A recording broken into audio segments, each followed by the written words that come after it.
Estas son las breves referencias históricas, digo, hice un repaso muy general, hice un repaso muy por encima de toda la codificación, pasando desde la época de la conquista hasta la época del siglo XIX y hasta llegar al 1932, donde aparecen por fin los códigos, el Código Procesal Civil y el Código de Comercio. Los derechos garantizados constitucionalmente quedan a cargo de la figura mexicana del amparo, un procedimiento que ha abarcado e influenciado grandemente las figuras jurídicas mexicanas, creado con la intención no solo de garantizar los derechos individuales y sociales, sino también, y algo de suma trascendencia, las decisiones de los jueces que son susceptibles de generar jurisprudencia, y no solo a través de la Suprema Corte, sino a través de los colegiados. Esto es de suma importancia. Esto es la parte de nuestras codificaciones. El Consejo de la Judicatura Federal Local, cuya misión es la de garantizar la independencia de los jueces, es el de garantizar la independencia de los jueces designados para resolver los casos que se les presenten. Para ello se le dota de una normativa y una independencia técnica y de gestión para emitir sus resoluciones, ya que es además el encargado de velar por la disciplina, cuidar de la administración de la Judicatura Federal y algo sumamente importante, que es la carrera judicial,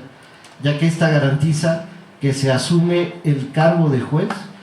y se hace de forma independiente, sin compromiso alguno para persona, entidad o partido político, con excepción hecha de los miembros de la Suprema Corte de Justicia de la Nación y del Tribunal Electoral. Toda esta estructura jurídica y judicial que deviene de la experiencia, los cambios, las transformaciones y fenómenos sociales, la búsqueda de normas correctas y equitativas para lograr mediante la resolución de conflictos una igualdad entre los gobernados, por lo menos en su carácter procesal, es la base de lo que pugna el garantismo procesal. Para lograr esto se requiere de forma conjugada de varios principios en las normas y características que integran y deben de integrar al juzgador. Se requiere la participación en el proceso de un juzgador que contemple como principio básico y esencial, primero, la imparcialidad, segundo, la imparcialidad y tercero, el que sea independiente. Ahora bien, si consideramos que el proceso es un método de debate pacífico, dialéctico, tendiente a lograr la certeza en las relaciones de los hombres y a mantener un equilibrio entre las partes, y que como todo fenómeno complejo de conductas sociales muestra y demuestra que pueden ser observadas de diferentes ángulos o puntos de vista, en principio es primordial observar los datos esenciales que definen al fenómeno, que definen la sustancia que no se altera, lo que es esencial en la secuencia de la conducta de los individuos, que puede ser modificada en razón del tiempo y el espacio en que se comporta y hasta la forma en que interactúa. Estos principios elementales, esenciales de cualquier proceso son la acción, la jurisdicción y la variación de las instancias. Cuando estos fenómenos se producen y generan cambios en las normativas sustantiva y procesal, a efecto de adecuarla y en ciertos momentos para adaptarla a situaciones económicas, administrativas, de seguridad social, imperantes o bien para garantizar satisfactores sociales. Lo que no se puede producir con todos estos fenómenos, lo que no se puede definir, lo que no es atendible, lo que no es deseable, es que en la figura del juzgador se le otorgue el intervencionismo, se le amplíen las facultades y se le dé una facultad discrecional para conocer de los asuntos y de encontrar la verdad legal. Esto lo hemos visto a través de la historia con diversos ejemplos. El tema de la prueba oficiosa data en el método inquisitivo, en el artículo 65 de la época de la instrucción del Marqués de Gerona del año de 1854 respecto a procedimientos en asuntos civiles, y después se promulga la Ley del Enjuiciamiento Civil de 1855, cuyo artículo 48 encomendaba al juez la actitud a título de facultad y no de deber. El tema de la prueba oficiosa es en nuestro derecho, queda establecido en los artículos 14 y 17 constitucionales. El tercer párrafo del artículo 14 constitucional señala la facultad del juzgador para interpretar la norma y, a falta de la normativa, llenar esa laguna con principios generales de derecho. Reza el tercer párrafo: en los juicios del orden civil La sentencia definitiva deberá ser conforme a la letra o a la interpretación jurídica de la ley, y a falta de esta se fundará en los principios generales de derecho. La primera parte de este párrafo no da lugar a duda. Deberá el juzgador realizar de forma irrestricta la aplicación de la norma al caso. Pero el tema son la segunda y la tercera parte. La interpretación de la norma: ¿podría un juzgador de primera instancia hacer una interpretación de la norma ajustada al caso en concreto, y de ser así, podría superar el sentido de la norma conforme a su personal interpretación? Esto sería tanto como admitir que el juzgador en primera instancia estuviera facultado constitucionalmente para legislar y normar criterios aún por encima de la norma vigente, sobre pretexto de ajustarla al caso en concreto y así lograr su aplicación, lo que no le es dable, porque la interpretación de la norma se encuentra en los tribunales constitucionales. La tercera parte de esta norma infiere que para el caso de una laguna normativa, el juez funde su resolución en principios de derecho, los cuales no se encuentran agrupados en una legislación, no se tiene un catálogo de principios, son parte de la doctrina y pueden estar siempre señalados siempre que con ellos se busque el bienestar común, la seguridad y un elemento tan etéreo como lo es la justicia. De manera que para poder resolver la problemática constitucional, los jueces deberán siempre buscar en el procedimiento, y aún más en el proceso, la equidad, porque en principio lo que el proceso busca es igualar a los desiguales. Ahora bien, los artículos 79 y 80 y el 278 y 279, los primeros del Código Federal de Procedimientos Civiles y los segundos del Código Administrativo Distrital, señalan y determinan la posibilidad de conocer la verdad por el juzgador, haciéndose valer de cualquier persona, sea parte o tercero, y de cualquier cosa o documento, ya sea que le pertenezca a las partes o a un tercero, sin más limitaciones que las pruebas estén reconocidas por la ley y tengan relación inmediata con los hechos controvertidos. Esto que ustedes pueden leer ahí, queda establecido que esta confirmación tiene un propósito, de tal manera que habrá que limitar el lenguaje a lo puramente sustancial. No se intenta llegar a la esencia porque lo determina la finalidad. Las partes en el proceso hacen valer sendas pretensiones, de tal manera que la bibliografía de los llamados errores judiciales es extensa y reiterativa. No hay duda que el proceso no sirve para alcanzar la verdad, pese a que la doctrina, la jurisprudencia y la misma ley llegan a decir lo contrario, sosteniendo, como lo hace el Código de Procedimientos Civiles del Distrito Federal Mexicano, que la sentencia tiene valor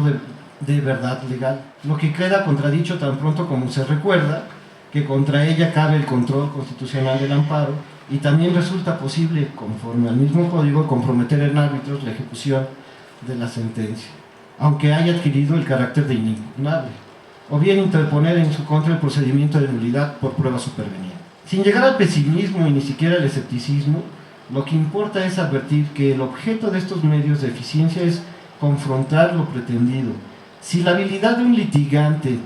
propiamente dicho de su abogado, es superior a la de su contrario, resultaría factible que ofrezca medios de mayor eficacia y eficiencia que los de su adversario, quien solamente podrá hacer valer los medios suficientes para poder contraponer los razonamientos jurídicos. Pero no está en el juzgador el papel de suplir las deficiencias o las técnicas en los contendientes. Por tanto, la verdad legal a la que tienen facultad los jueces de indagar y a la que aluden los artículos 278, 279, 79 y 80 aquí mencionados, no puede entenderse como una sustitución en el papel de las partes, porque son las partes y no el juez quien es el tercero en la relación.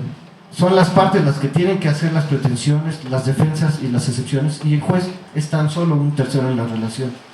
Esto es como si nosotros nos ubicáramos dentro de un ring de lucha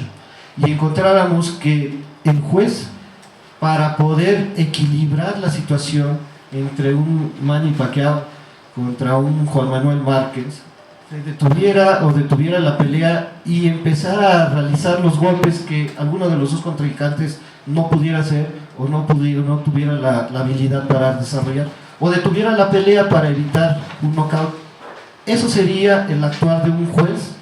que estuviera interviniendo dentro de un procedimiento. Eso es lo que no le corresponde y lo que no puede hacer. Él es un tercero en el ring, es un tercero en la escena, es un tercero que no puede intervenir y no puede meterse dentro del procedimiento. Sin embargo, nos encontramos con no solamente ese artículo, sino el artículo, otro de los artículos mucho más interesante, que es el artículo 941 del Código de Procedimientos Civiles para el Distrito Federal, que habla de la materia familiar. Este artículo, en el que de forma extraordinaria le faculta al juez para realizar e intervenir de oficio en los asuntos que afectan a la familia, y en especial en aquellos relacionados por cuestiones de violencia intrafamiliar, y aún más los obliga a velar por las partes, supliendo la deficiencia en sus planteamientos de derecho. El juez de lo familiar se encuentra por este artículo obligado a suplir con responsabilidad y prudencia las deficiencias en las promociones, y aún más puede modificarlas si ello redunda en beneficio de la familia, y máxime tratándose de acciones concernientes a un menor, lo que evidentemente nos lleva a un debate en el sentido de síntesis de pretensiones y contrapretensiones surgidas en el procedimiento. En el proceso, por medio de la demanda, el juez conoce de ciertos actos que le son llevados para dirimir sobre ellos. Las partes someten a debate las pretensiones contrarias que en la demanda y la contestación se mencionan. Conforme a este artículo 941, al juez se le faculta para sustituir las pretensiones, limitándosele en su actuación a la legalidad y constitucionalidad. No sería admisible que el juzgador innovara en cuanto a las pretensiones, a las excepciones y a las defensas, ya que por ir ligadas al procedimiento fundan los elementos de inadmisibilidad o improcedencia de la demanda, y porque la actuación judicial, aun cuando la ley lo faculte, no responde en cuanto a la contestación de la demanda al principio de declaración de la voluntad. La pretensión del juzgador se limita entonces a la afirmación o confirmación del marco legal de los actos fundatorios de la demanda o contestación, tal cuales son presentados por la parte que habrá de velar, aconteciendo que sus razonamientos pueden ser reforzamiento de las razones que consideró al ordenar el desahogo de una probanza o al momento de dictar una medida de prevención, como en el caso de los juicios de pérdida de patria potestad, motivada por violencia intrafamiliar, declaración de filiación de hijos, en la nulidad de un matrimonio. En cualquier proceso, el demandado debe pretender el desestimar la demanda con argumentos que van desde los hechos impeditivos hasta los extintivos de la acción de la contraria. Para el juez esto resulta imposible y aún le resulta prohibido. ¿Por qué? Porque estamos hablando de un tercero, estamos hablando de una persona que no es ni el uno ni el dos, es un tercero. Es un tercero que no forma parte de la contienda, no es quien pretende ni es el pretendido. Lo que puede acontecer en esta materia es que el juzgador se le faculta investigar por sí el acto conforme lo dispone el artículo 941. Esto evidentemente convierte al procedimiento familiar mexicano en un procedimiento inquisitivo, porque previene que la autoridad judicial realice una investigación oficiosa, cubra deficiencias y modifique solicitudes de los particulares para satisfacer de forma prudente las necesidades de los menores, velando de esta forma por el superior interés del menor destinatario de la norma. Para sintetizar el tema, les voy a dar los elementos que propugnan y que menciona el doctor Alvarado Belloso en su sistema garantista. Él primero nos habla, uno, del debido proceso y lo que implica, que es la irrestricta aplicación de la norma constitucional al caso concreto. Dos, la garantía del debido proceso que genere un proceso equitativo, congruente, equilibrado e imparcial entre las partes. Tres, una absoluta bilateralidad de las partes en la audiencia. Cuatro, en el juez a un tercero en una relación procesal cuyas características esenciales deben ser la imparcialidad, la imparcialidad y la independencia. Y quinto, a un juzgador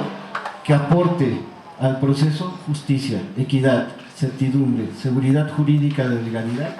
y de debido proceso. Muchas gracias.